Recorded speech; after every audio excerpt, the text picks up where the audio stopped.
Welcome to video 3 in our Sales Fundamentals series. So in the first video, we went over understanding your product and knowing your product. In video number 2, we went over understanding the competition and competitors and why that's important. And video 3 here, we're going to be talking about industry trends. Why knowing industry trends is important. What industry trends even are, and how to leverage them in your sales conversations to close more business. Welcome to the Sales Armory. My name is Brandon. After 9 years in sales, I'm just trying to give away all the tips, the tricks, and everything that has helped me in my career. Let's start with why knowing industry trends is even important. The most important reason for understanding trends is ultimately that when you can understand trends that impact your prospect's business, you become a consultant in their eyes. And when you become a consultant, a trusted advisor, you can move away from selling based on price and toward selling based on value. And when you're selling on value, when you're a consultant, you are always going to yield the highest return. So what are the core objectives here? Really, we're looking to understand what industry trends are and why they matter. Then we want to learn how to research and track those trends, and ultimately then how to leverage that information in your sales calls to convert more business. Okay, first and foremost, what is an industry trend? A trend is any shift in technology, regulation, customer behavior, or economic condition. So if you think about a shift in technology, right now AI is a big shift in technology that's impacting many businesses. Regulations, the most common are changes to the tax law that businesses will then have to comply with. When I was in the payroll space, California had enacted a new regulation that businesses with more than 5 employees would have to be in compliance with, and that was all around sexual harassment training. Customer behavior, those could be buying behaviors, or economic conditions. And if you think back to 2023 and 2024, an economic condition that impacted a lot of industries and businesses were rising interest rates. Even today, the higher rate environment is still impacting businesses, but 2023 and 2024, the interest rates going up and up was a driving conversation starter. So these trends, they can be global, they can be national, or they can be industry specific. If you think about tariffs, those are both global and national, driving a lot of conversation though, depending on your industry. And then you've got some industry specific trends, like for example, right now I'm in the pharmaceutical space. There are changes to the classification of pharmaceuticals that impact our industry. So if the DEA now says something is a controlled med, that is a trend that impacts our industry. But if you think about other industries, maybe something like construction, for example, that change does not impact that business, and therefore it's an industry-specific trend. Why should you as a rep care about industry trends? There's a couple of very relevant reasons. It'll help you anticipate buyer needs before the buyer can even articulate them.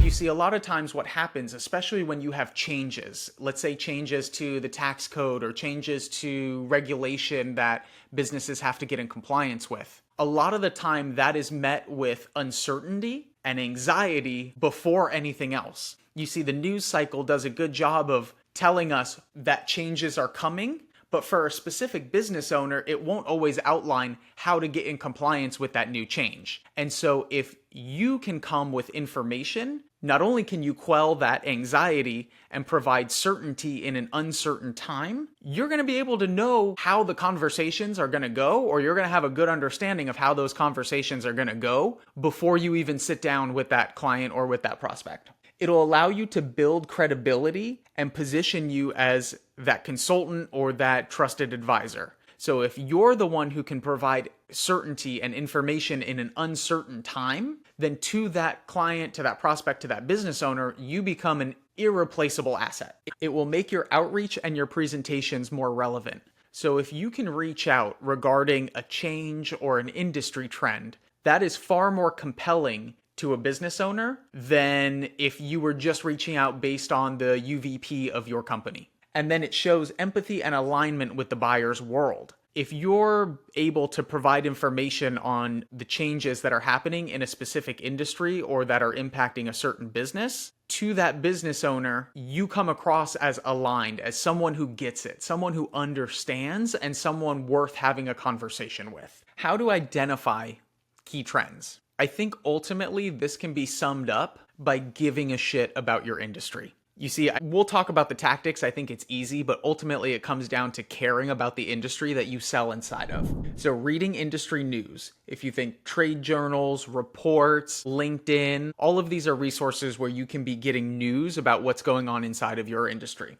You can follow competitors, analysts, or influencers on social media. So for example, this is a sales channel. And if you are wondering what's going on in sales and sales strategies that are working, you can follow influencers like what we're doing here at the Sales Armory. There are plenty other on TikTok and Instagram though. Talking to existing customers and prospects. Every call that you have, every sales call, every pitch, every presentation is an opportunity for you to ask questions directly to that business owner about what's impacting their business. And as you do that, and as you start to pick up on those trends, you'll gain an understanding of what's relevant to them. Attending webinars, conferences, or trade shows. If you travel at all, that's a good way to have conversations with other people in your industry and learn what trends are impacting them. So specifically, I'll use an example. Actually, at the last conference that I was at, I sat in on a presentation that was being held by one of our competitors, and they were discussing the changes that they're now making to their supply chain process. For me, not only do I now understand what my competitor's doing, but I can go back and now when I'm sitting with clients or prospects, I can ask them if they've heard about that, if it's working, if it's not working, how they feel about the changes that competitor X has made. And I'm now able to speak intelligently about it. How industry trends impact buying behavior. So industry trends impact buying behavior in a few specific ways. The most obvious and probably the most common has to do with businesses' budgets and how comfortable or uncomfortable they are spending money. If you think about a change in like compliance, for example, new laws, rules, regulations, businesses might have to allocate money or dollars toward getting in compliance with a new law that maybe they did not have money allocated for at the beginning of the year. Sustainability. For example, my company rolled out some sustainability initiatives a couple years ago. Decision-making changes. You might have more stakeholders getting involved or longer buying cycles based on a change that's happening, an economic trend. Let's use rising interest rates, for example. Businesses that are capital intensive or that require loans, they might have longer buying cycles now because if they have to go out and borrow money and interest rates are going up, well, now there's more to consider when taking that loan and new problems to solve. Regulatory changes, supply chain delays, these are the most common. How to use trend knowledge in sales conversations. So it'll allow you to personalize your outreach. You can now tailor your outreach toward whatever trend or whatever change is happening. A subscription model is a trend that has been taking place in many industries and has been replacing the legacy way that we used to purchase products and services. So something you could say is, I noticed that your industry is moving toward a subscription model. We've already helped X, Y, and Z businesses do the same. I'm wondering how you're thinking about that. That is a much stronger approach than trying to just cold pitch based on your company's unique value proposition or your UVP. It'll allow you to handle objections with trend data. You can actually more efficiently handle objections with trend data. So if you're selling an AI product or a SaaS product with AI tools in it, the way that you could handle the budget or we don't have the money for that objection is saying something to the effect of, I understand budget is tight. Many companies are reallocating spend toward automation in order to reduce their labor costs. And that's exactly what my company does or what my service does. So while I understand budget is tight, I'm actually trying to help you save money. Let me show you how we're going to do that. Much stronger objection handling. All right, let's put this together in some practical tips that you can use on a daily or a weekly basis. You can build an industry trends file and you can file away either articles or videos or headlines for your own reference. If you do pitches or you use slide decks regularly, you can include a industry trend slide or two. Personally, myself and the reps on my team, when we give presentations, we always include 1 or 2 slides on some relevant trends that are impacting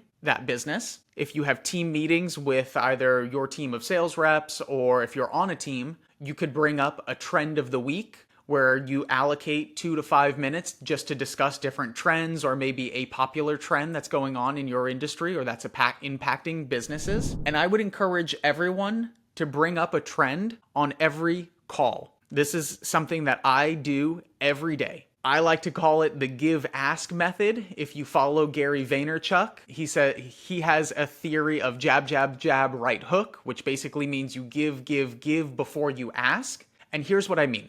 You bring up an industry trend on a call, and if you can provide relevant data that helps that business more effectively run its operations, that gives you the green light to ask for something in return. So for example, on every call that I have with our clients, or even prospects for that matter, I bring up relevant trends, and I'm in the pharmaceutical space. So a lot of the time what that is XYZ manufacturer or XYZ product is going to be unavailable for some time, but here's when it will become available. Or it's already unavailable, but here's an ETA, or here's when we anticipate getting it back. And what I'm doing is I'm giving them information that allows them to more efficiently run their pharmacies. You see, when they can plan for outages and they know what medications are either gone currently that they're not going to be able to get more of or will be gone in the future, they can then tell their doctors, don't use this med, start using this instead, and they can run the whole operation more efficiently. And when I have done that, at a high level, in my own mind, it gives me the right to ask, hey, what about this medication? Do you use this? Can you get it from me? What would it take for me to earn your business on XYZ other medication? When I feel like I've given them information, it helps me justify asking for more. All right, so some key takeaways here. Industry trends shape your buyer's priority. And when you understand them, you will have the leverage in the sales call. Reps should become mini experts in their industry. Again, this goes back to become the subject matter expert by giving a shit about what's going on in your industry. And selling in context is more powerful than pitching in a vacuum. And what I mean is when you can using the context of some trend or some change and sell on value, that is more impactful than selling on price or just cold pitching. I hope you enjoyed this video. Please subscribe for more. Thank you.